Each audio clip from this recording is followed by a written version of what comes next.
महायाजक के वस्त्र में छिपा आत्मिक महत्व।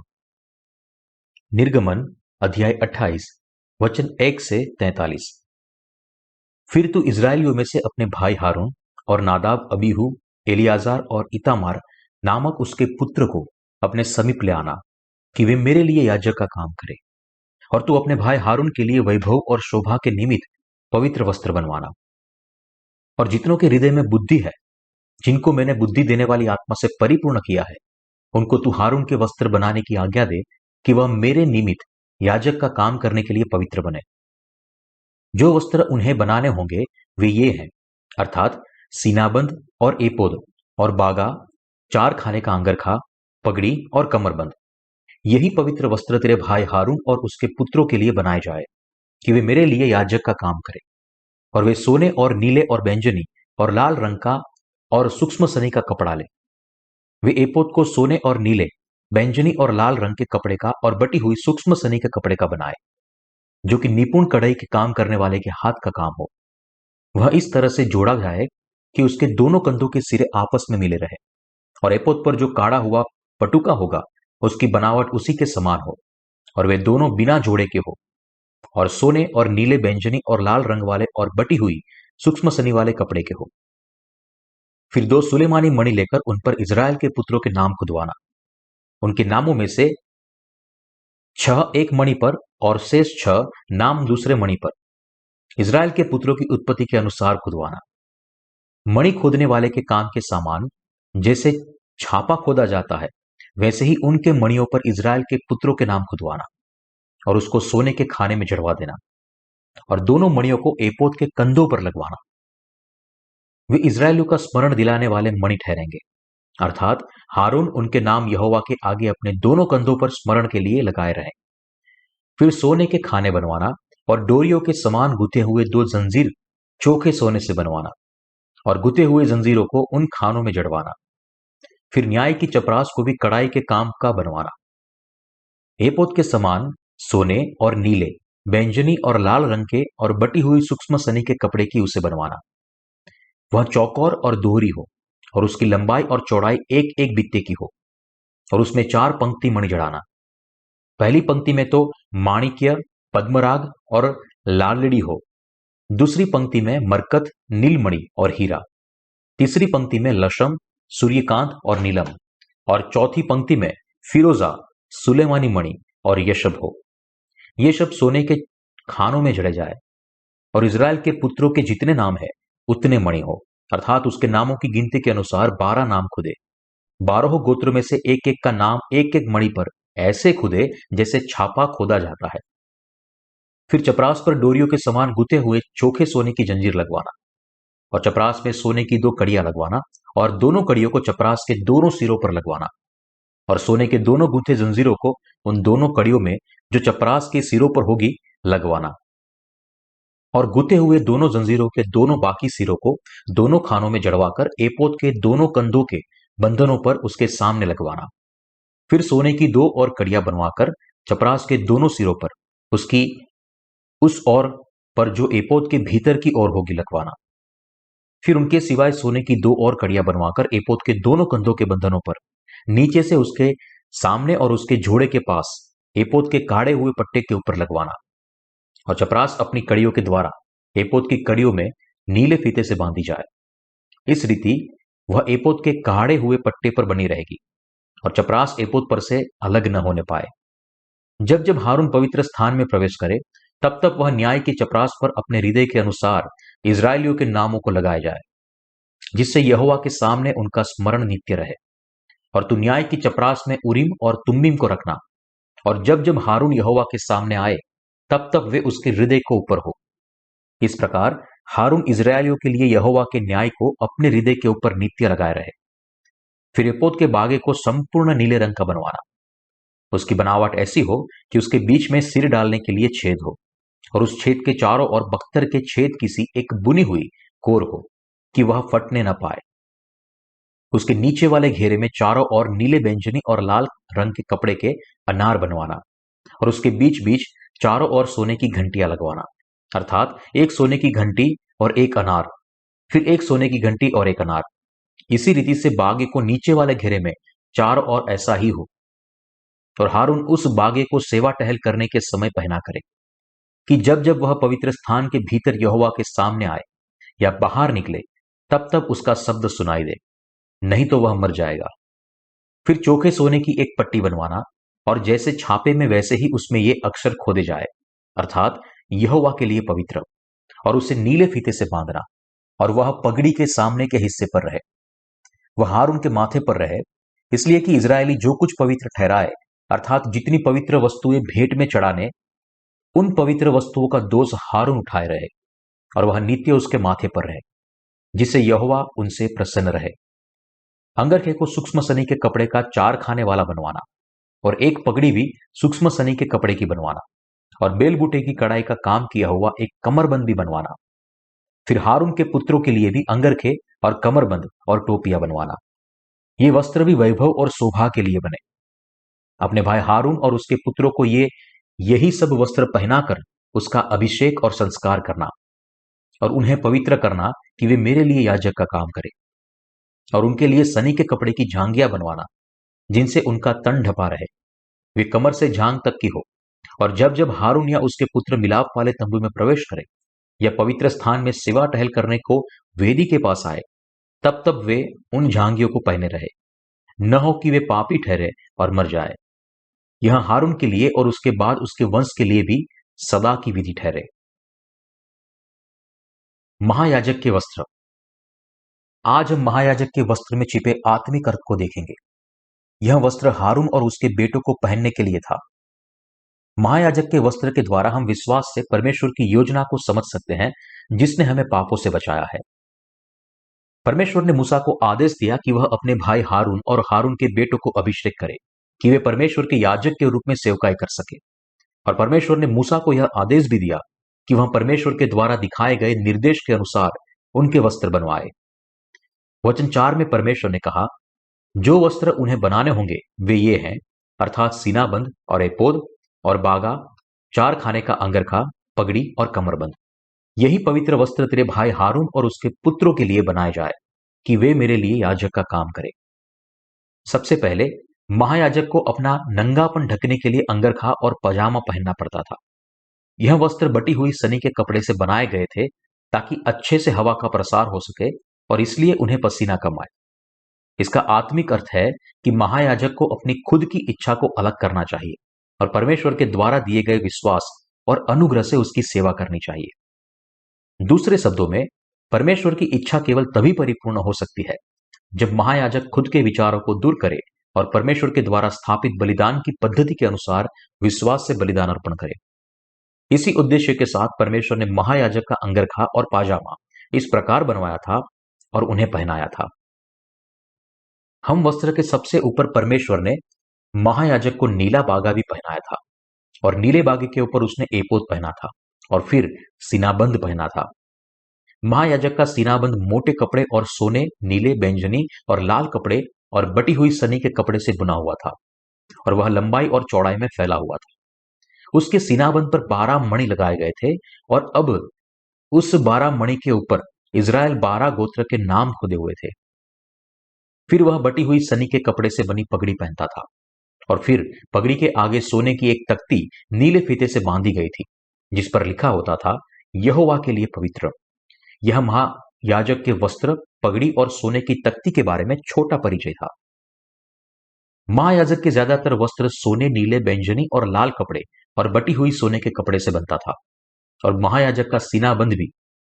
इस सीनाबंद पर 12 कीमती मणि लगाए गए थे, और इन मणियों में इजराइल के 12 गोत्र के नाम खोदे गए थे। महायाजक का कार्य निम्नलिखित था। उन्हें इजराइल की संतानों से बलिदान को लेना था, और उनके प्रतिनिधि के रूप में बलिदान के सिर पर अपने हाथ रखकर उनके सारे पाप बलिदान के ऊपर पारित करना था, उसे मारना था और बलिदान के अर्पण के लहू को परमेश्वर को देना था। दूसरे शब्दों में, महायाजक परमेश्वर के नियमों के मुताबिक बलिदान अर्पण करने के द्वारा अपने लोगों के पापों का प्रायश्चित करता था। इजराइल के लोगों के बदले महायाजक परमेश्वर के सामने बलिदान के अर्पण के सिर पर अपने हाथ रखता था, उसका गला काटता था और लहू बहाता था, और होम बलि के वेदी के सींगों पर उसका लहू छिड़कता था। फिर वह उसके लहू को परम पवित्र स्थान में लेकर जाता था और प्रायश्चित के ढकने के सामने और ऊपर छिड़कना था। उसके बाद बलिदान के अर्पण के मरे हुए शरीर को बाहर ले जाकर उसे जला दिया जाता था। इस प्रकार महायाजक अर्पण चढ़ाया करता था। इस रीति से परमेश्वर को प्रसन्न करने वाले अर्पण को चढ़ाने के द्वारा महायाजक परमेश्वर के क्रोध को शांत करने के लिए अपनी भूमिका अदा करता था। दूसरे शब्दों में, महायाजक परमेश्वर और उनके लोगों के बीच में मध्यस्थ की भूमिका निभाता था। इस प्रकार यीशु मसीहा स्वर्ग के राज्य का मसीहा बनेगा, परमेश्वर और मनुष्य के बीच में मध्यस्थ। यूहन्ना बपतिस्मा देने वाले से अपना बपतिस्मा लेने के द्वारा, जिससे उसने समग्र मनुष्य जाति के पापों को अपने ऊपर उठाया था और क्रूस पर अपना शरीर देकर बलिदान होने के द्वारा मसीहा ने समग्र मनुष्य जाति को पाप और मृत्यु से बचाया। पुराने नियम के समय के युग में महायाजक बलिदान अर्पण करता था, जो लोगों के पाप का प्रायश्चित बनता था। लेकिन नए नियम के युग में यीशु नाम का मसीहा आया है और समग्र मनुष्य जाति के पापों को दूर करने के लिए महायाजक बना और अनंत सेवकाई को संपूर्ण किया। और नए नियम के इस युग में परमेश्वर ने महायाजक की सेवकाई उन धर्मी लोगों को प्रकट की है, जिन्होंने नीले, बैंजनी और लाल कपड़े के सत्य से अपने पापों को धोया है। इसीलिए महायाजक की पगड़ी पर लगी सोने की तख्ती पर यह लिखा हुआ था, यहोवा के लिए पवित्र।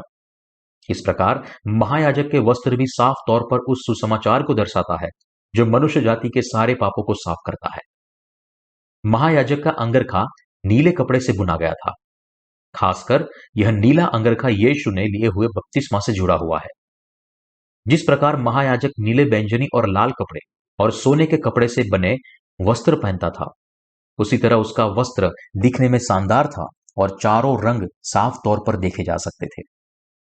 नीले अंगरखे के नीचे वाले घेरे में अनार बने गए थे और उसकी चारों ओर सोने की घंटियां लगाई गई थी। मुख्य भाग में वचन 33 कहता है, उसके नीचे वाले घेरे में चारों ओर नीले, बैंजनी और लाल रंग के कपड़े के अनार बनवाना और उसके बीच बीच चारों ओर सोने की घंटियां लगवाना। इसलिए जब महायाजक तंबू में प्रवेश करता था और लोगों के लिए अर्पण चढ़ाता था, तब बाहर खड़े हुए इजराइल के लोग घंटियों की आवाज सुनकर यह जान पाते थे कि वह अर्पण चढ़ा रहा है। यह सब नए नियम के पानी और आत्मा के सुसमाचार के सत्य के साथ जुड़ा हुआ है और वे दोनों एक दूसरे से मेल खाते हैं। महायाजक लोगों के पापों को साफ करता था और यह हमें परमेश्वर की इच्छा को समझने के लिए था कि उसने उसको इस प्रकार के वस्त्र दिए थे और उससे सारे कार्य परिपूर्ण करवाए।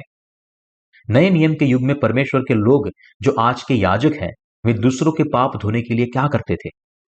उनके लिए यह कार्य करने के लिए उन्हें सबसे पहले नीले, बैंजनी और लाल कपड़े में प्रकट हुए पानी और आत्मा के सुसमाचार पर विश्वास करने के द्वारा अपने पापों से माफी पानी चाहिए।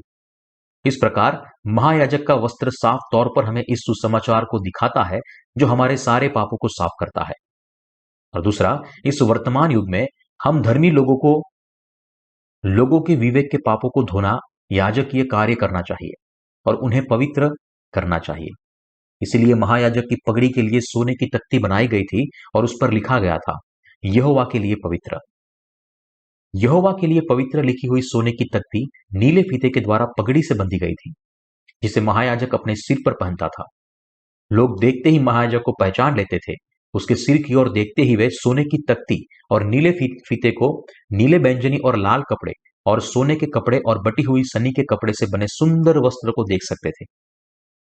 यह हमें दिखाता है कि महायाजक हमेशा नीले, बैंजनी और लाल कपड़े के द्वारा पाप साफ करने का कार्य करता था। हमें परमेश्वर के सेवक के धर्मी न्याय का पालन करना चाहिए। महायाजक जब पवित्र स्थान में प्रवेश करता था, तब उसे अपने सीने पर न्याय की चपरास पहननी पड़ती थी, जिस पर इजराइल के 12 गोत्र के नाम लिखे थे। उसी प्रकार हमें भी अपने हृदय में संसार की उन पापी आत्माओं को रखना चाहिए जो परमेश्वर को खोज रही है और उनके लिए प्रार्थना भी करनी चाहिए। परमेश्वर ने मूसा से यह भी कहा था कि वो महायाजक के द्वारा पहने जाने वाली चपरास पर 2 कीमती मणि रखे, जिसका नाम था उरीम और तुम्मीम। आज के मुख्य भाग के वचन 30 में लिखा है, और तू न्याय की चपरास में उरीम और तुम्मीम को रखना, और जब जब हारून यहोवा के सामने आए, तब तब वे उसके हृदय के ऊपर हो।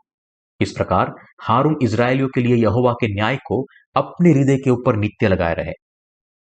इन उरीम और तुम्मीम मणि का वास्तविक मतलब है प्रकाश और संपूर्णता। दूसरे शब्दों में, परमेश्वर ने महायाजक को इज़राइल के लोगों का सही रीति से न्याय करने के लिए उचित हृदय दिया है। परमेश्वर ने महायाजक को अधिकार और बुद्धि दी थी ताकि वह परमेश्वर के लोगों के जीवन में क्या सही है और क्या गलत है उसका न्याय कर सके। और महायाजक का कार्य यह था कि वह इस बात का न्याय करे कि इज़राइल के लोगों के आत्मिक जीवन में क्या सही है और क्या गलत है। इस युग में भी क्या सही है और क्या गलत है, और साथ ही साथ किसी व्यक्ति ने पापों की माफी पाई है या नहीं, यह जानने के लिए प्रत्येक सेवकों को यह योग्यता दी है। परमेश्वर के द्वारा दी गई योग्यता से उसके सेवक कौन सा सच्चा सुसमाचार है, कौन सी माफी पापों की सच्ची माफी है, परमेश्वर की संतान को कैसे धर्मी जीवन जीना चाहिए, और क्या किसी ने नया जन्म प्राप्त किया है कि नहीं, उसके बारे में उचित न्याय कर पाते थे। इसलिए प्रत्येक परमेश्वर के लोगों को उसके न्याय पर और अगुवाई का पालन करना चाहिए। उन्हें यह समझना चाहिए कि परमेश्वर के सेवक के न्याय का अस्वीकार करना परमेश्वर की इच्छा का अस्वीकार करना है। इसलिए इज़राइल के लोगों को परमेश्वर के सेवक के न्याय को स्वीकार करना पड़ा, आज के महायाजक की तरह। उसी प्रकार आज के वर्तमान युग में परमेश्वर ने सही और गलत का न्याय करने का कार्य अपने सेवकों को सौंपा है। उसी रूप से हमें कलीसिया में अगुवे क्या करते हैं उसका सम्मान करना चाहिए और उसके कार्य में उसके साथ जुड़ना चाहिए। हमें यह जानना चाहिए कि हमारे लिए यही सही है कि हम अपने पूरे हृदय से विश्वास के साथ उनके सही न्याय और अगुवाई का पालन करें। हमें यह नहीं सोचना चाहिए कि वह यह इसलिए कह रहा है क्योंकि वह महायाजक के रूप में नियुक्त किया गया है, लेकिन अंत में तो वह हमारे जैसा ही है। कुछ लोग ऐसा सोचते हैं, मुझे मेरे पासवान का चरित्र पसंद नहीं है, उनका व्यक्तित्व कितना दबंग है, उनके फैसले भी कितने अन्यायी है, इसलिए भले ही मैं उसके द्वारा प्रचार किए जाने वाले सुसमाचार पर विश्वास करता हूं, लेकिन वो अपनी सोच से जो फैसले लेते हैं उसके साथ मैं सहमत नहीं हूं। मेरे पास भी उसके विपरीत एक उद्देश्य है। लोग अपने दृष्टिकोण से महायाजक की ओर देखकर एक गलत निष्कर्ष पर पहुंच जाते हैं, लेकिन ऐसे न्याय से बचना चाहिए। हमें परमेश्वर की आज्ञा का पालन करते समय परमेश्वर के उस सेवक की आज्ञा भी माननी चाहिए जो नीले बैंजनी और लाल कपड़े पर उद्धार के रूप में विश्वास करता है। क्यों? क्योंकि वे अपने विचारों से न्याय नहीं करते, लेकिन वे उनके विश्वास के द्वारा करते हैं जो परमेश्वर को प्रसन्न करता है। अलग तरीके से देखें तो क्योंकि आज के याजक परमेश्वर के प्रकाश और सत्यता से न्याय करते हैं, इसलिए यह परमेश्वर का न्याय और उनका फैसला है। यदि वे थोड़ा सा भी अपने विचारों से न्याय नहीं करते हैं, लेकिन वह परमेश्वर के वचन के आधार पर और पानी और आत्मा के सुसमाचार पर उनके विश्वास के द्वारा है, तो फिर उनके द्वारा किया गया न्याय सही है। यदि ऐसा फैसला परमेश्वर के वचन और उसकी इच्छा से अलग नहीं है, तो हमें समझना चाहिए कि ऐसे फैसले परमेश्वर के फैसले हैं। इसी तरह महायाजक की सेवकाई लोगों के लिए बहुत ही महत्वपूर्ण है। पुराने नियम के युग की तरह आज के वर्तमान युग में भी जो व्यक्ति परमेश्वर के लोगों की अगुवाई करता है वह और कोई नहीं लेकिन महायाजक है। इसलिए इज़राइल में महायाजक के अलावा दूसरा कोई और राजा नहीं था जो देश की अगुवाई करता था, क्योंकि इज़राइल की राजनीति वास्तव में धर्म शासित थी। इसलिए समग्र प्रजाति महायाजक के द्वारा लिए गए फैसले का पालन करती थी। अब आत्मिक बातों में परमेश्वर के लोगों को परमेश्वर के द्वारा कलीसिया में परमेश्वर के वचन के रूप में नियुक्त किए गए सेवक की अगुवाई पर विश्वास करना चाहिए और उसका अनुसरण करना चाहिए, और महायाजक को परमेश्वर की इच्छा के अनुसार सारे फैसले करने चाहिए जो उसके वचन के आधारित हो। महायाजक के वस्त्र हमें बहुत सारी बातें सिखाते हैं। हमें सबसे पहले नीले बैंजनी और लाल कपड़े और सुनहरे कपड़े के आत्मिक मतलब को जानना चाहिए जिसका इस्तेमाल वस्त्र बनाने के लिए हुआ था। हमने पहले ही नीले बैंजनी और लाल कपड़े के मतलब को सीखा है। महायाजक के वस्त्र के द्वारा भी परमेश्वर ने हमसे यह कहा है कि नीले बैंजनी और लाल कपड़े में छिपा सत्य और उस पर विश्वास करना कितना जरूरी है और महत्वपूर्ण है। यह कपड़े महत्वपूर्ण सामग्री है जो लोगों के पापों के प्रायश्चित को दिखाते हैं। प्रभु इस पृथ्वी पर आए, बपतिस्मा लिया और अपना लहू बहाया। यह दर्शाता है कि केवल पानी और आत्मा का सुसमाचार की पूरी दुनिया में सारे लोगों के पाप माफ कर सकता है। जिस प्रकार नीले बैंजनी और लाल कपड़े ने हमें सिखाया कि पानी और आत्मा का सुसमाचार हमें हमारा संपूर्ण प्रायश्चित देता है, उसी प्रकार हमें इसके सही ज्ञान के मतलब को जानना चाहिए। यदि हम वास्तव में इसे सही तरह से जानते और विश्वास करते हैं, तो हम हमेशा के लिए हमारे पापों से साफ होंगे और अनंत जीवन को पाएंगे। इसलिए हमारे पास ऐसा विश्वास होना चाहिए जो पानी, लहू और आत्मा के सुसमाचार के द्वारा परिपूर्ण स्पष्ट सत्य पर विश्वास करता हो। हमें नीले बैंगनी और लाल कपड़ों में अपने विश्वास का बचाव करना चाहिए। यदि हमारे पास नीले बैंगनी और लाल कपड़ों का सही ज्ञान है और विश्वास नहीं है, तो हम सच्चे सुसमाचार का बचाव नहीं कर पाएंगे। और सबसे बुरा यह है कि यह सुसमाचार भी भ्रष्ट हो जाएगा। इस संसार के धर्मों ने बीतते समय खुद को बदला है, लेकिन महायाजक के वस्त्र के रंगों के द्वारा परमेश्वर ने हमें नीले बैंगनी और लाल कपड़े का न बदलने वाला सत्य दिखाया है। महायाजक के वस्त्र के द्वारा तंबू में पाए जाने वाले सारे पात्रों को द्वारा और तंबू के अंदर चढ़ाए जाने वाले अर्पण की पद्धति के द्वारा भी परमेश्वर हमारे लिए अपने प्रेम और योजना को प्रकट करते हैं। उसी रूप से हमें भी नीले बैंगनी और लाल कपड़े के रूप में हमारे पास आए सुसमाचार का बचाव करना चाहिए। भले ही समय बदलते हैं, लेकिन हमें पानी और आत्मा के सुसमाचार पर हमारे विश्वास को नहीं बदलना है। यह तो विश्वास है जो नीले बैंगनी और लाल कपड़े में प्रकट हुए अनंत उद्धार पर विश्वास करता है। हम किस प्रकार नीले बैंगनी और लाल कपड़े पर हमारे विश्वास को बदल नहीं सकते। यदि परमेश्वर हमें कहता है कि उसने हमें नीले बैंगनी और लाल कपड़े के सुसमाचार से बचाया है, तो फिर यह सत्य है।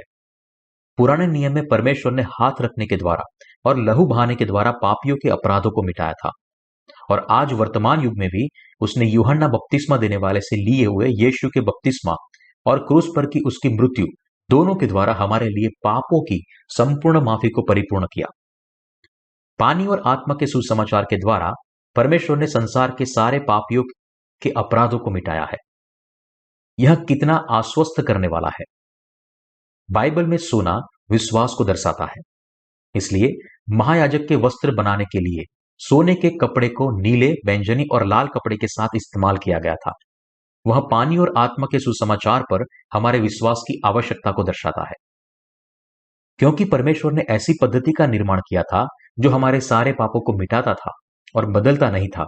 चाहे हम कितनी भी कठिनाइयों का सामना करें, लेकिन फिर भी हम शांति को पाते थे। यह भी नीले बैंगनी और लाल कपड़े में प्रकट हुए सत्य की वजह से है जो परमेश्वर ने हमें दिखाया है। महायाजक का कमरबंद। महायाजक के वस्त्रों में कमरबंद भी शामिल है। यह कमरबंद महायाजक अपने एपोद के ऊपर पहनता था। वह भी सोने, नीले बैंगनी और लाल कपड़े की और बटी हुई सनी के कपड़े से बना हुआ था। एपोद का कमरबंद शक्ति को दर्शाता था, जिस प्रकार बाइबल कहती है, इसलिए सत्य से अपनी कमर कसकर और धार्मिकता की जिलम पहनकर। महायाजक का कमरबंद सामर्थ्य को दर्शाता है जो सुसमाचार के सत्य से मिलती है। दूसरे शब्दों में यह हमें बताती है कि नीले बैंगनी और लाल कपड़े और बटी हुई सनी के कपड़े पर का विश्वास हमें हमारे सारे पापों से बचाता है। इसलिए यहां नीले बैंगनी और लाल कपड़े और बटी हुई सनी के कपड़े में प्रकट हुए सुसमाचार को छोड़ दूसरे सारे झूठे सुसमाचार पर विश्वास करना बेकार है। जो लोग अपनी देह में कमजोर हैं, वे भी प्रभु के द्वारा दिए गए पानी और आत्मा के सुसमाचार पर विश्वास करने के द्वारा अपने सारे पापों से बच सकते हैं, क्योंकि परमेश्वर के द्वारा परिपूर्ण पापों के प्रायश्चित के द्वारा जगत के सारे पाप यीशु के ऊपर चले गए थे। इसलिए जो लोग विश्वास करते हैं कि नीले बैंगनी और लाल कपड़े में प्रकट हुए यीशु के कार्यों ने उन्हें बचाया है, वे लोग अपनी कमजोर देह और आत्मविश्वास के बावजूद भी उद्धार के लिए सुनिश्चित है। जब हम पानी और आत्मा के सुसमाचार में बसते हैं जो हमें स्वर्ग के महाराजक यीशु मसीह ने दिया है, तो फिर कौन हमें मसीह के प्रेम से अलग कर सकता है। उसका संपूर्ण उद्धार हमारा तभी होगा जब हम नीले बैंगनी और लाल कपड़े और बटी हुई सनी के कपड़े में प्रकट हुए सत्य पर विश्वास करेंगे। याजकों को अपनी याजकीय सेवा करने के लिए उन्हें तंबू में दिखाई गई बलिदान की पद्धति को छोड़ कोई भी मनुष्य निर्मित सिद्धांत का अनुसरण नहीं करना है। उसी रूप से आज के परमेश्वर के सेवकों को भी सच्चे सुसमाचार को छोड़ कोई और सुसमाचार को प्रचार नहीं करना है। जो लोग ऐसे झूठे सुसमाचार का प्रचार करते हैं, फिर चाहे वो कितनी भी अच्छी तरीके से प्रचार क्यों ना करें, लेकिन वे कभी भी खोई हुई आत्मा की मदद नहीं कर सकते, क्योंकि वे तंबू में प्रकट हुई परमेश्वर की पानी और आत्मा के सच्चे सुसमाचार की गवाही नहीं देते। वे दुष्ट और झूठे शिक्षक हैं। जब स्वर्ग के महायाजक यीशु मसीह पर अपने उद्धारकर्ता के रूप में विश्वास करने की बात आती है, तब हम तंबू में प्रकट हुई बलिदान की हाथ रखने और लहू बहाने की पद्धति को स्वीकार किए बिना नहीं रह सकते। हमें यह विश्वास करना चाहिए कि इस संसार में कई सारे झूठे सुसमाचार है, और इससे कोई फर्क नहीं पड़ता कि कौन सुसमाचार का प्रचार करता है। यदि कोई परमेश्वर के वचन के आधारित पानी और आत्मा के सुसमाचार के सत्य पर प्रचार करता है, तो फिर हमें उसे सुनना और विश्वास करना है। आज की मसीहत में इतनी सारी समस्या क्यों है? उसका एक कारण यह है कि बहुत सारे आत्मिक दुष्ट पानी और आत्मा के सुसमाचार को न जानने के बावजूद भी याजकीय सेवकाई को परिपूर्ण करने का दावा करते हैं। परमेश्वर के सामने सच्चे याजक बनने का पहला कदम है पानी और आत्मा के सुसमाचार पर विश्वास करना। जिन लोगों के पास यह विश्वास है, केवल वे ही परमेश्वर को सही अर्पण दे सकते हैं। इसी रूप से जो लोग पानी और आत्मा के सुसमाचार को जानते हैं और विश्वास करते हैं, वे किसी भी व्यक्ति को प्रेम करने के काबिल है। आपको क्या लगता है कि क्यों परमेश्वर की कलीसिया अस्तित्व में है? मैं आपसे कह सकता हूं कि परमेश्वर की कलीसिया पापियों को पानी और आत्मा का सुसमाचार प्रचार करने के लिए अस्तित्व में है। जब हम बाइबल में प्रकट हुई नीले, बैंगनी और लाल कपड़े पर पूरे हृदय से विश्वास करते हैं, तब हम हमारे सारे पापों से बच जाते हैं और पाप रहित बनते हैं।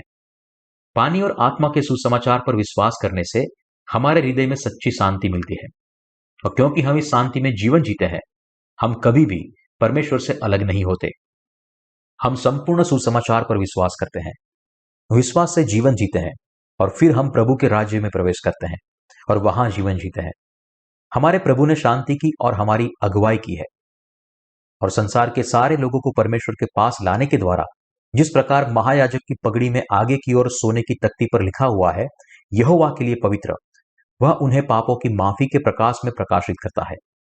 इसलिए परमेश्वर ने हमें यह कार्य सौंपा है कि हम भी उन्हें पापों की माफी प्राप्त करने के योग्य बनाए। परमेश्वर ने हम नीले, बैंगनी और लाल कपड़े के सुसमाचार पर विश्वास करने वाले लोगों को भी पुराने नियम के महायाजक के जैसा कार्य सौंपा है। हमें अपने सत्य के प्रकाश में इतना महत्वपूर्ण कार्य देने के लिए हम परमेश्वर के बहुत ही आभारी हैं।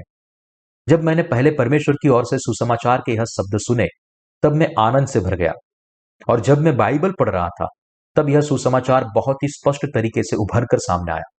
उसके बाद मेरी आत्मिक आंखें खुल गई, और मेरे अंदर के पवित्र आत्मा ने मुझे विस्तृत रूप से परमेश्वर के वचन सिखाए। मुझे यह पता चला कि बाइबल के सारे भाग इस बात की गवाही देते हैं कि पानी और आत्मा का सुसमाचार केवल सच्चा सुसमाचार है जो परमेश्वर ने हमें दिया है। पुराने नियम के युग में यह सुसमाचार नीले, बैंगनी और लाल कपड़े के रूप में प्रकट हुआ था। उसी रूप से नए नियम के युग में सारे प्रेरित और बाइबल को लिखने वाले हमें बताते हैं कि यीशु ने हमें पापों से संपूर्ण रीति से बचाने के लिए बपतिस्मा लिया और अपना लहू बहाया। हमारे लिए उद्धार का अंगरखा पहनने के लिए हमें पानी और आत्मा के सुसमाचार पर विश्वास करना चाहिए। हम पश्चाताप की प्रार्थना करने के द्वारा प्रभु से पापों की माफी प्राप्त नहीं कर सकते। पानी और आत्मा का सुसमाचार ही एकमात्र सच्चा और संपूर्ण सुसमाचार है। महायाजक को वह वस्त्र पहनने पड़ते थे जो परमेश्वर के द्वारा बनवाए गए थे। यदि महायाजक यह सोचे कि ठंडी हवा में अंगरखा पहनने की कोई जरूरत नहीं है और वो कोई दूसरा मोटा अंगरखा पहने, तो वह तुरंत ही मार दिया जाता था। यदि महायाजक केवल बटी हुई सनी के कपड़े से बने अंगरखे को पहनकर परम पवित्र स्थान में प्रवेश करे, तो भी उसे तुरंत ही मार दिया जाता। उसे नीला अंगरखा और सोने, नीले, बैंगनी और लाल कपड़े से बुने एपोद को पहनना पड़ता था। जब हम ठीक परमेश्वर की योजना के मुताबिक चलते हैं, तो परमेश्वर हमारे आगे चलता है, हमारी अगुवाई करता है और हमारे जीवन में सारी चीजों में कार्य करता है। परमेश्वर ने हमारे लिए मसीहा को भेजने की योजना बनाई, और उसने यह योजना हमारे सामने प्रकट भी की। यदि हम पानी और आत्मा के सुसमाचार पर विश्वास करते हैं और परमेश्वर की योजना का पालन करते हैं, तो वह हमारे जीवन में कार्य करता है। इसलिए हम हमारी तरफ से किसी कार्य के द्वारा पाप की माफी प्राप्त नहीं कर सकते, लेकिन यह केवल महायाजक के वस्त्र के लिए इस्तेमाल हुए सोने, नीले, बैंगनी और लाल कपड़े में प्रकट हुए परमेश्वर की उद्धार की योजना पर विश्वास करने के द्वारा ही हम हमारे पापों की माफी प्राप्त कर सकते हैं। हम याजकों को परमेश्वर ने हमारे लिए तैयार की हुई योजना पर विश्वास करना है और उसके मुताबिक चलना है। यह असली विश्वास है। हमारे खुद की योजना के द्वारा परमेश्वर की सेवकाई करना असली विश्वास नहीं है। जब विदेश में पानी और आत्मा के सुसमाचार को प्रचार करने की बात आई, तब यह भी हमारे मनुष्य निर्मित विचारों का या उपकरणों से नहीं किया गया, लेकिन यह परमेश्वर की मदद के द्वारा किया गया, जो उसके लोगों को विश्वास के द्वारा मिलती है। यह है परमेश्वर की इच्छा। जब हम विश्वास से कुछ करते हैं, तब बाकी का कार्य परमेश्वर करता है। जब हम परमेश्वर की इच्छा को जानते हैं और पानी और आत्मा के सुसमाचार का प्रचार करते हैं, तब परमेश्वर पढ़ने वाले के हृदय में स्पर्श करता है, उन्हें जागृत करता है, उन्हें पानी और आत्मा के सुसमाचार पर विश्वास करने के योग्य बनाता है और उनके गलत विचारों को सही करता है ताकि वे विश्वास कर पाए और बदले में वे भी पानी और आत्मा के सुसमाचार का प्रसार करते हैं। पानी और आत्मा के सुसमाचार का प्रसार करने के लिए सबसे पहले हमें इस पर पूरे हृदय से विश्वास करना चाहिए। मैंने कहा कि कुछ भी कैसे भी करने से सच्चे सुसमाचार का प्रसार नहीं किया जा सकता, लेकिन यह केवल तभी है जब हम परमेश्वर की इच्छा के साथ विश्वास से यह करें। हमारे प्रयास और समर्पण के द्वारा आत्माएं रूपांतर नहीं होती, लेकिन जब हम परमेश्वर के कार्य और पानी और आत्मा के सुसमाचार पर विश्वास करने के द्वारा परमेश्वर की इच्छा को ढूंढते हैं, तब यह परिपूर्ण होता है। विश्वास के द्वारा हमें पानी और आत्मा के सुसमाचार की सेवकाई करनी चाहिए। इस वर्तमान युग में भी हमें पुराने युग के विश्वास की जरूरत है और इस युग में पहले ही की तरह परमेश्वर की संतान को नीले, बैंगनी और लाल कपड़े के विश्वास का प्रसार करना चाहिए। हमें इस पर विश्वास करना चाहिए कि साथ ही साथ लाल और बैंगनी कपड़े का प्रसार भी करना चाहिए। लेकिन हमें सबसे पहले यह जानना चाहिए कि नीले कपड़े में क्या प्रकट हुआ है, अर्थात बपतिस्मा जो यीशु मसीहा ने प्राप्त किया है। जब हम खोए हुए लोगों को नीले कपड़े का प्रचार करते हैं, तब हम देखते हैं कि वे बहुत आसानी से पूरी बात को समझ सकते हैं और विश्वास कर सकते हैं। क्यों? यह इसलिए क्योंकि यीशु मसीह ने बपतिस्मा के द्वारा समग्र मनुष्य जाति के पापों को अपने ऊपर उठा लिया। जब लोग यीशु के बपतिस्मा पर विश्वास करने के द्वारा यह जानते हैं कि यीशु ने उनके सारे पापों को धो दिया है, तब वे इस बात का स्वीकार करते हैं कि वह उनके पापों की कीमत चुकाने के लिए क्रूस पर मरा। दूसरे शब्दों में, लोग लाल और बैंगनी कपड़े पर तभी विश्वास करेंगे जब वे बपतिस्मा के रहस्य को जानेंगे और विश्वास करेंगे, जो मसीहा यानी कि नीले कपड़े के मुख्य आधार के यूहन्ना बपतिस्मा देने वाले से लिया था। वे वास्तव में जानेंगे और उसने बपतिस्मा लेने के द्वारा हमारे सारे पापों को उठाया। यीशु मसीह सच्चा परमेश्वर और मनुष्य जाति का उद्धार करता है। यही वास्तविक सच्चाई है। बहुत सारे लोग बाद में बैंगनी कपड़े के विश्वास को समझते हैं कि यीशु ही परमेश्वर है। जिस पर हमें यीशु पर उद्धारकर्ता के रूप में विश्वास करना शुरू करते हैं, तब हम घोषित करते हैं कि केवल यीशु ही परमेश्वर है। लेकिन यह केवल कल्पित घोषणा है। यह बाद में होता है जब हम हमारे हृदय से महसूस और मजबूत विश्वास करते हैं। जब हम यीशु के बपतिस्मा और लहू पर विश्वास करने के द्वारा पापों की माफी प्राप्त करते हैं, तब हम ऐसा विश्वास करते हैं कि यीशु ही खुद परमेश्वर है, जीवित परमेश्वर जो हमारी मदद करता है और हमारे जीवन में कार्य करता है, और यीशु पर हमारा विश्वास धीरे धीरे बढ़ता है। उसी रूप से लोगों को पापों की माफी प्राप्त करने के लिए उन्हें नीले, बैंगनी और लाल कपड़े पर विश्वास करना चाहिए। आज के याजक को क्या सेवकाई करनी चाहिए? महायाजक तंबू के अंदर क्या करता है? वे बलिदान की पद्धति के द्वारा क्या प्रकट करते हैं? वे सत्य को प्रकट करते हैं कि मसीहा नीले, बैंगनी और लाल कपड़े से हमारे सारे पापों को मिटा देगा। आज के युग के सेवकों को भी यह कार्य सिद्ध करना चाहिए। वे पानी और आत्मा के सुसमाचार के द्वारा लोगों के पापों को दूर करते हैं। अनगिनत लोगों ने अपने खुद के सुसमाचार के प्रारूप को साथ जोड़ने का प्रयास किया है। ऐसा सुसमाचार न तो बाइबल के आधारित है, ना ही किसी भी व्यक्ति को बचा सकता है। वे मनुष्य निर्मित सिद्धांतों को यहां वहां से उठाने में और एक साथ जोड़ने में निपुण है। लेकिन पानी और आत्मा का सुसमाचार ऐसा कुछ नहीं है जो भिन्न मसीही सिद्धांतों को जोड़ने के द्वारा बनता है। यह पानी और आत्मा के सुसमाचार पर विश्वास करने के द्वारा है कि लोग पापों की माफी को प्राप्त करते हैं। दूसरे शब्द में, वचन ही उद्धार का एकमात्र मानदंड है। केवल परमेश्वर के द्वारा नियुक्त मानक के द्वारा ही लोगों को पापों की माफी प्राप्त हो सकती है। यह मानक पानी और आत्मा का सुसमाचार है। उद्धार के सच्चे सुसमाचार के बाहर कोई भी व्यक्ति पापों की माफी प्राप्त नहीं कर सकता और पवित्रता को नहीं पा सकता। परमेश्वर के सामने सारे पापों से साफ होने और पवित्रता को प्राप्त तभी किया जा सकता है जब हम यीशु पर अपने उद्धारकर्ता के रूप में विश्वास करें, जो यरदन नदी के बपतिस्मा और क्रूस के लहू के द्वारा आया। लोगों के लिए उनके सारे पापों से माफी पाने के लिए उन्हें यीशु मसीह पर विश्वास करना चाहिए, जो उद्धारकर्ता के रूप में नीले, बैंगनी और लाल कपड़े के द्वारा आया। उनके लिए उद्धार पाने का और कोई रास्ता नहीं है।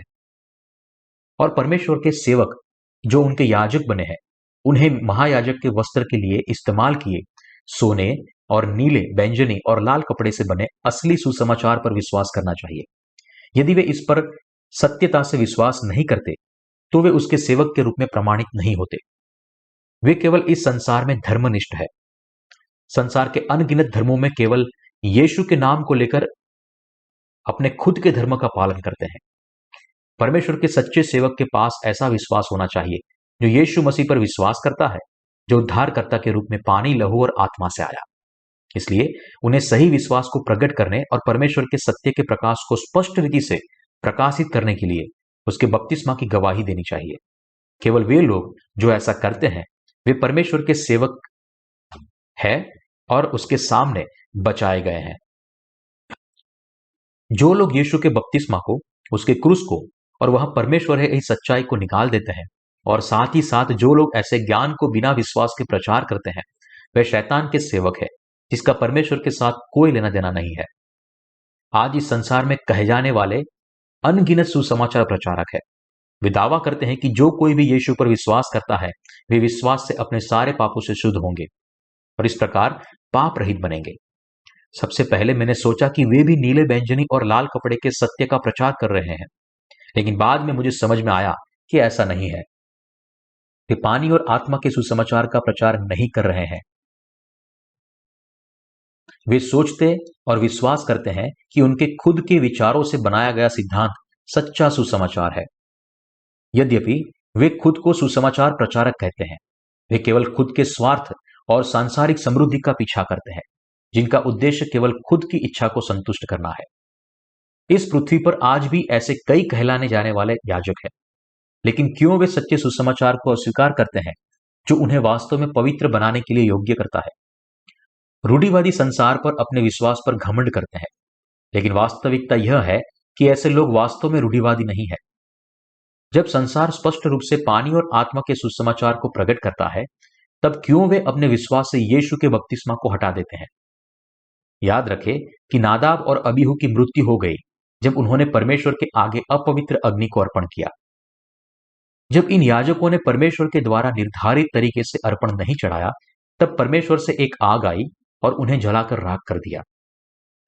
यदि महायाजक परमेश्वर के द्वारा नियुक्त अंगरखा नहीं पहनता तो भी उसको मार दिया जाता। कोई फर्क नहीं पड़ता कि कितनी मेहनत से एक पापी बलिदान के अर्पण के लहू को तंबू के अंदर लेकर आता है। इसका मतलब है कि जब तक वह पशु के सिर पर हाथ नहीं रखता तब तक सब कुछ बेकार है। हाथ रखने की बात पर विश्वास करने के बगैर, जिसके द्वारा वे अपने अपराध का अंगीकार करते थे और उसे बलिदान पर डालते थे, तब तक उनका विश्वास व्यर्थ था, फिर चाहे वे लहू पर कितना भी विश्वास क्यों न करें। कोई फर्क नहीं पड़ता कि कितनी बार महायाजक लहू को लेकर आता है, पर्दे को उठाता है, परम पवित्र स्थान में प्रवेश करता है और उसके प्रायश्चित के ढकने के ऊपर लहू को छिड़कता है। यदि वो परमेश्वर के द्वारा निर्धारित नीले अंगरखे को पहने बिना आता है तो उसको मार दिया जाता। इसलिए सारे सांप्रदायिक लोगों को अपने विश्वास की पुरानी रीति को छोड़ देनी चाहिए और सच्चे सुसमाचार की और वापिस आना चाहिए, जो उन्हें प्रकाश और संपूर्णता की ओर अगुवाई करता है, अर्थात उरीम और तुम्मीम। परमेश्वर उन लोगों से प्रसन्न होता है जो अपर्याप्त होने के बावजूद भी विश्वास करते हैं और उसके वचन और इच्छा का अनुसरण करते हैं। इसलिए परमेश्वर ने हम जो पानी और आत्मा के सुसमाचार पर विश्वास करते हैं उन्हें बुलाया है, और परमेश्वर ने हमें पानी और आत्मा के सुसमाचार को सुपुर्द किया है। जब हम एक साथ जुड़ते हैं और विश्वास के सुसमाचार का प्रचार करते हैं, तब परमेश्वर हमें निरंतर अद्भुत काम करने की अनुमति देता है। हम विश्वास करते हैं कि परमेश्वर की विधि बहुत ही जल्दी परिपूर्ण होगी। वास्तव में हम परमेश्वर के सामने बहुत ही खुश हैं। हमारे शरीर में बहुत सारी कमजोरियां हैं। मैं सोचता हूं कि मैं सबसे बेकार हूं। यदि मैं ईमानदारी से खुद को आपके सामने अंगीकार करूं तो मेरे अपराधों की वजह से मेरा चेहरा बहुत ही लाल हो जाएगा। मेरी अपर्याप्तता अस्थायी नहीं है। जैसे समय बीतता है उतना ज्यादा मैं सुसमाचार की सेवाएं करता हूं, उतना ही ज्यादा मुझे समझ में आता है कि मैं परमेश्वर के सामने कितना अपर्याप्त हूं। और हमारे सहकर्मी की ओर देखते हुए मैं देख सकता हूं कि वे भी मेरी तरह अपर्याप्त हैं। लेकिन परमेश्वर के अनुग्रह के लिए धन्यवाद कि हम सब अभी भी सुसमाचार की सेवकाई कर रहे हैं। परमेश्वर ने हमें यह विश्वास करने के लिए योग्य बनाया है कि वह हमारे अंदर कार्य करता है, ताकि हम परमेश्वर के सुसमाचार और उसकी योजनाओं पर विश्वास करने के द्वारा उसकी सेवा और अनुसरण कर सके। यह हम अपर्याप्त लोगों के द्वारा प्रभु की महिमा होती है। जितना ज्यादा हम अपर्याप्त है उतना ही ज्यादा पानी और आत्मा का सुसमाचार हमारे हृदय में प्रकाशित होगा। इसके कारण परमेश्वर की महिमा होती है। जब हम खुद को दोष रहित मानते हैं और ज्यादा घमंड करते हैं, तब परमेश्वर को अच्छा नहीं लगता। यह परमेश्वर की इच्छा है जो हम अपर्याप्त लोगों के द्वारा स्तुति पाना चाहता है। आप और मैं कितने अपर्याप्त हैं, हम कितने अपर्याप्त हैं, सारे वर्णन से परे। हालांकि प्रत्येक व्यक्ति अपनी अपर्याप्तता भिन्न तरीके से महसूस करता है। जैसे कि समुद्र या नदी की गहराई वॉश बेसिन से भिन्न होती है। जो लोग यह जानते हैं कि वे बहुत ही ज्यादा अपर्याप्त हैं, वे उतना ही ज्यादा प्रभु से प्रेम करते हैं, क्योंकि वे जानते हैं कि वे प्रभु के बहुत ही ज्यादा ऋणी है। जो लोग खुद की अपर्याप्तता से वाकिफ है और विश्वास करते हैं कि उनका ऋण चुका दिया गया है, वे और भी ज्यादा परमेश्वर से प्रेम करते हैं। इसलिए वे प्रभु के सुसमाचार को ज्यादा प्यार करते हैं, उसमें बहुत ही ज्यादा गर्व महसूस करते हैं और उसका पालन करते हैं। लेकिन वे लोग जो खुद की अपर्याप्तता को नहीं जानते, वे परमेश्वर से कम प्रेम करते हैं, क्योंकि वे सोचते हैं कि उनका थोड़ा सा ही ऋण माफ हुआ है और उसका सारा ऋण चुकाने के लिए परमेश्वर उनसे बहुत ही ज्यादा अपेक्षा रखता है। तो फिर जो लोग अपनी कमजोरी के बारे में बहुत कम जानते हैं, वे कैसे जान पाएंगे कि उनकी अपर्याप्तता बहुत ज्यादा है? इसके लिए उन पर दबाव नहीं डाला जाएगा, लेकिन वह जब वे यह विश्वास करने के द्वारा सुसमाचार की सेवकाई करते हैं कि यह परमेश्वर की इच्छा की है, तब वह सुसमाचार की सेवकाई करें। तब उनके अपराध और ज्यादा प्रकट होंगे, और जितना ज्यादा वे प्रकट होंगे, उतना ही ज्यादा परमेश्वर के प्रति उनका प्रेम प्रकट होगा और बढ़ता जाएगा। हमारे लिए केवल सैद्धांतिक रूप से हमारी अपर्याप्तता जानना व्यर्थ है। हम केवल तभी हमारी अपर्याप्तता को पहचान सकते हैं जब हम वास्तव में सुसमाचार की सेवकाई करते समय कठिन समय का सामना करें। इसलिए जितना ज्यादा हम परमेश्वर की सेवा करते हैं, उतना ही ज्यादा वह हमारे लिए महत्वपूर्ण बनता जाता है। हम परमेश्वर के कारण साहसिक बने हैं, और परमेश्वर के कारण ही हम महिमावान हुए हैं। हम परमेश्वर के कारण विश्वास से जीवन जी सकते हैं और आशीषित कार्य के लिए खुद को समर्पित कर सकते हैं। यदि यह परमेश्वर के लिए नहीं होता, तो आप और मैं कुछ भी नहीं होते। यूहन्ना बपतिस्मा देने वाला कहता है, अवश्य है कि वह बढ़े और मैं घटूं। परमेश्वर ने हमें पापों की माफी और सुसमाचार की सेवकाई करने का आशीषित मौका दिया है। हमारा अस्तित्व केवल सुसमाचार का प्रचार करने के साधन के रूप में है, और केवल परमेश्वर ही महिमा का हकदार है। परमेश्वर हमें एक साधन के रूप में इस्तेमाल करना है, यह खुद में एक बहुत बड़ी बात है। महायाजक की सेवकाई देने के लिए हम परमेश्वर के बहुत ही आभारी है। यीशु हमारे लिए स्वर्गीय महायाजक और उत्तम चरवाहा है। उसके सेवक छोटे चरवाहे हैं। आप और मैं छोटे चरवाहे बने हैं, जो महान चरवाहे ने हमारे लिए जो किया उसका अनुसरण करते हैं।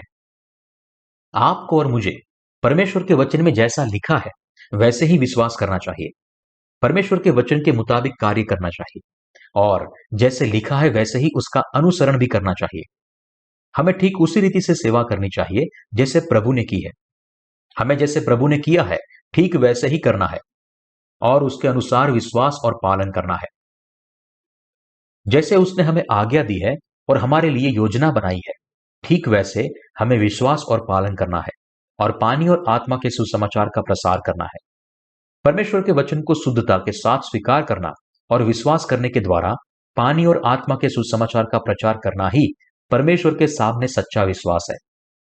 हम पूरे हृदय से परमेश्वर को धन्यवाद देते हैं, जो हमारे खुद का महायाजक बना।